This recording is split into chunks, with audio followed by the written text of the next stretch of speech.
وەرزی دروێنە لە بەشێک لە ناوچەکانی هەرێمی کوردستان دەستی پێکرد. جوتیاران خەریکی چنینەوەی بەرهەمی ڕەنج و ماندووبوونی ساڵێک فەلاحەتن.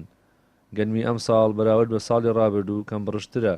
بە زمانی جوتیاران تەنها 1 تا 1.15 بڕیوە، لە کاتێکدا ساڵی پار گەنم 1.20 تا 1.25 بڕی بوو. گۆڕانی ئاو و هەوا و دواکەوتنی سەرما و هەروەها باران و تەرزەی کۆتایی وەرزی بەهار هۆکار بوون کە بەرهەمی گەنمی ئەم ساڵ کەمتر بێت. جوتیاران سەرەڕای ئەوەی لەلایەن حکوومەتی باوە بەسەرچووەوە هیچ هاوکاریەک ناکرێن لە پێدانی دەرمان و پەین و پێداویستی دانەوێڵە. لە دوای دروێنەش حکوومەت کەم تەرخەمە لە وەرگرتنی گەنم لە سایلۆکان و کڕینەوەی بەرهەمەکانیان بە شێوەیەک تا ئێستا سایلۆکان بەڕووی جوتیاراندا نەکراونەتەوە. کاکە ئەم ساڵ لە چاو پارەوە نیواونی فەرقە فەلاحەتی بار باشتر بوو. ئەم ساڵ ئەو ویشکە سەرمایە و ئیتر ئەو باران زۆری بەهار و ئەمانە زەرێک لێمانداوە نیواونیوە لەگە پارە نیواونی فەرقە پار باشتر بوو لەم ساڵ. پار ئەگەر تەنێکە تۆ کردە بۆ نمونە 15 تەنی بگردای ئەم ساڵ 7 تەنەکە تا ئێستا سایلۆ نەکراوەوە لە بازاڕیشە ڕستەکەی ئێمە زۆر ئەمڕۆ ئاخر گەرمی جوانیانداوە بە 590 دینار بۆ ئێمە هەموو شتەکە مەسرەفی قورسە و گەنمە چیمایە دەرمانە جووتە دەڕاستە ئەوە تاڵێن ساعتی بە 100,000 ئیشەکە ئێمە زۆرەکەوێت لەسەر. وەڵی گەرمی ئەم ساڵ ئەو های سێرەکەی بە ڕواڵەت باشە، بەس وەکی کە بڕشتەکەی وەک پار نییە. هەنێ سەرما و ئەوە هات سەرمایەگات لەم دوای ئەوەش کردێ بارانەکەی گرتەوە وە گرتیەوە ئیتر تقریبان گەنمەکەی زەعیف کردووە و ناو گوڵەکەش پەلکەکانی ڕەش کردووە. دڵمان پێی خۆشە، بەڵام دڵخۆشبوونەکە ئەبێ تۆ من ئێستا فەلاحەتەکەم بەربوومەکەمە بێ حکومە لێم وەرگری ئەبێ یعنی بەڕێیەکی باش.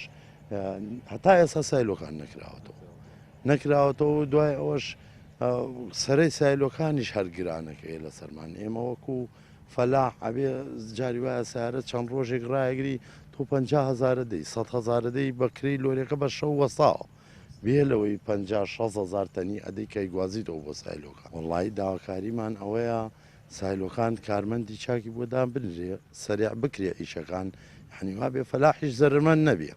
وڵای گەنمی ئەم ساڵ بڕاستی دێت تا 1.8 تا 1.13 بڕێەوە هەر ئەوە نەشە مەسرەفێ زۆری تیا کردەوە جوتیارەکان لە ڕووی حکومەت هیچ هاوکاریشی نەکردین تا ئێستا نەسەماد سعری دەڕاستش خۆ دەزانی ئەڵێ 100,000 حکومەت ئەوە نیکە سعریی بۆی دانێ بڵێ کاکە لە 50 لە 60 زیاتر مەسەنن لە کاتی گوڵەکەیە سەرماسۆڵێک کات ئەو سەرماسۆڵا زەرری زۆری لێدا پوکانیەوە پاروانە و پارگەنم تقریبا 1.20-1.18 بڕی و بەس ئەم ساڵ بەخوا کام گەرمی چاکە تا 1.13-14 ڕۆیوە ساروەکە تا ئێستا چەمسەماڵ هیچی وەرنەگرتووە. ئەشیبەی ئەڵێ زەعیفە زەحمەتە لە کەسی وەربگرێ بە سعرێکی کەم وەرێگرێ لەگە بازاڕ ڕەنگە هیچی وای فەرق نەبێ.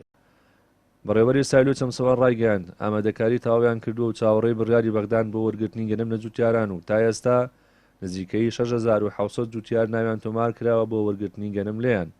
ئامادەکاریەکانمان دەست پێ کردووە لە چاکسازی و سیانی سایلۆکان و پاکردنەوەی و دەرمانکردنیان بۆ وەرزی بە بەزارکردنی گەنم بۆ ساڵی 2024. ئەو بڕێی کە دیاری کراوە بۆمان ئەوە تەوان لەلایەن وەزارەتی بازرگانی فیدراڵەوە دیارەکرێت تاکو ئێستا بڕەکەی دیاری نەکراوە بۆ هەموو ساڵێک لە مانگی 6 دەستی پێکردو ئێمە چکە لای ئێمە لە مانگی 6 گەنم بڵێن وەرزی دروێنەیەتی ئیتر لە سەرەتا بۆ ناوەڕاستی 6 بزەبت ناتوانین چکەوە بەغا ئەو کاتە دیارەکە ئێمە ناتوانین دیاری بکەین. ساڵانە لە هەرێمی کوردستان بەشێکی زۆر لە زەوی کشت و کاڵەکان مۆداچاردنی گەنم تەرخان دەکرێت. لە سنووری قەزای چەمچەماڵ نزیکەی 433,000 دۆنم زەوی بۆ چاندنی گەنم تەرخان کراوە بە هەزاران تەن گەنم بەرهەم دێت و بەشێکی زۆریش لە بەرهەمەکان ڕەوانەی خواروی عێراق دەکرێت.